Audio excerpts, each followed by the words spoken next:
النهاردة هتكلم عن شخصية اجتمع على حبها الكل والمصريين بالأخص، مسلم وغير مسلم.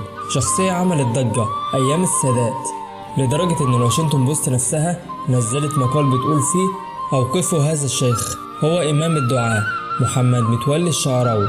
لو عاوز تعرف تابع الفيديو.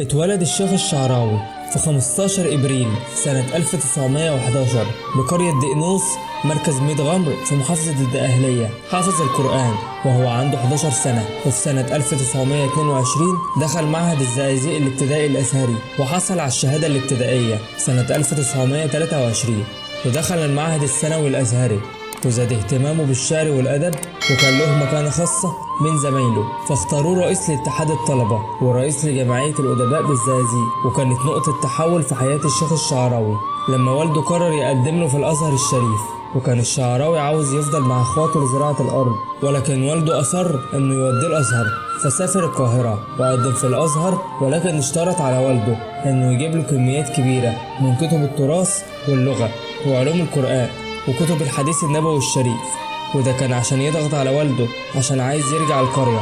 لكن والده انتبه للنقطة دي واشترى له كل اللي قال عليه. دخل الشعراوي كلية اللغة العربية سنة 1937 وانشغل بالحركة الوطنية والحركة الأزهرية لمقاومة الإنجليز سنة 1919، وانطلقت من الأزهر مظاهرات ومنشورات ضد بريطانيا. وكان معهد الزقازيق مش بعيد عن الأزهر، فكان بيروح مع زمايله لساحات الأزهر وكان بيقول خطب، وده عرضه للاعتقال أكتر من مرة. وكان ساعتها رئيس لاتحاد الطلبة سنة 1934. تزوج الشعراوي وهو في الثانوي بناء على طلب والده، وأنعم عليه ربنا سبحانه وتعالى، وخلف 3 أولاد وبنتين. الأولاد سامي وعبد الرحيم، والبنات فاطمة وصالحة. وكان الشعراوي شايف إن أول عوامل نجاح الزواج هو الاختيار والقبول بين الطرفين والمحبة بينهم. اتخرج سنة 1940 وحصل على العالمية مع إجازة التدريس سنة 1943، وبعد تخرجه اتعين في المعهد الديني بطنطا، وبعدها انتقل للمعهد الديني في الزقازيق، وبعدها للمعهد الديني في اسكندرية. وبعد فترة خبرة طويلة سافر الشعراوي يشتغل في السعودية سنة 1950. اشتغل أستاذ للشريعة في جامعة أم القرى. اضطر الشعراوي يدرس مادة العقائد رغم تخصصه أصلا في اللغة، وده كان في حد ذاته صعب جدا، لكن بفضل الله وقدرته قدر يثبت نفسه وتفوقه في المادة دي بشكل كبير جدا، وحصل على تقدير الجميع سنة 1963. حصل خلاف بين الرئيس جمال عبد الناصر والملك سعود، وبسبب الخلاف ده منع الرئيس جمال عبد الناصر الشيخ الشعراوي انه يرجع تاني السعودية، فتعين في القاهرة مدير لمكتب شيخ الأزهر حسن مأمون. وبعدها سافر الشعراوي للجزائر رئيسا لبعثة الأزهر، وقعد في الجزائر 7 سنين قضاهم في التدريس. ووقت وجوده في الجزائر حصلت نكسة يونيو 1967، فسجد الشعراوي شكرا لأقصى الهزائم العسكرية اللي منيت بها مصر، وبرر ده في برنامج من الألف إلى الياء، فقال إن مصر ما انتصرتش وهي في أحضان الشيوعية، وما اتفتنش المصريين في دينهم. ولما رجع الشعراوي للقاهرة اتعين مدير للأوقاف في محافظة الغربية فترة، وبعدها وكيلا للدعوة والفكر، وبعدها وكيلا للأزهر، ورجع تاني للسعودية ودرس في جامعة الملك عبد العزيز.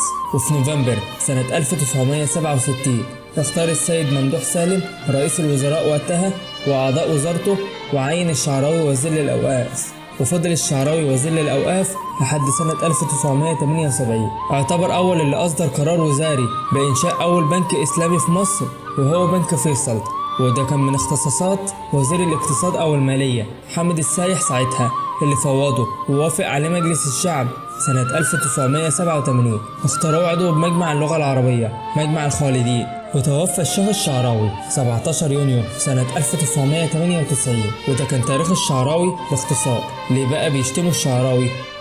أيام الرئيس السادات بعد ما حصلت معاهدة كامب ديفيد طلبت إسرائيل إن المصريين يحذفوا الآيات اللي بتهاجم اليهود، وطلبوا من مصر إنهم يسكتوا الشيخ الشعراوي. وكان في شكوى من مناحم بيجن رئيس وزراء إسرائيل ساعتها للرئيس السادات إنه بيجن غاضب جدا من الشيخ الشعراوي عشان بيهاجم اليهود كيهود، وده اللي بيهدد عملية السلام بين مصر وإسرائيل. وكان في طلب من الإسرائيليين على لسان وزير التعليم الإسرائيلي سابقا هايمر إنه مفيش أمل إنه يحصل سلام بين مصر وإسرائيل إلا لو حذف المصريين الآيات القرآنية اللي بتهاجم اليهود. وساعتها أقسم الشعراوي إنه مش هيسكت، فقال جرايد أمريكا كتبت اسكتوا هذا الرجل، وإسرائيل هي كمان وقفت وقالت مفيش تطبيع معاكم إلا لما تسكتوا الشيخ الشعراوي. فرد الشعراوي وقال هم عايزيني اسكت، والله ما انا ساكت الا لما سكتوني. احنا مش هنجامل اسرائيل على حساب ربنا سبحانه، عشان كده بيحاولوا يشوهوا صورة الشعراوي. وفي اللي بيكره الشعراوي بسبب انه بيتكلم عن قضية الحجاب وان المفروض الحجاب فرض وقضايا تانية، فهم بيكرهوه عشان بيفسر القرآن والعرب والمصريين بيعشقوه، عشان كده بيتهاجم بشراسة. بس هيفضل الشعراوي إمام للدعاء رغم أنف الحاقدين. وده كان فيديو النهاردة. لو عجبك الفيديو أتمنى تشترك في القناة وتفعل زر الجرس علشان يوصلك كل جديد، وأتمنى تشيروا الفيديو ده على مواقع التواصل الاجتماعي. مستني دعمكم. سلام.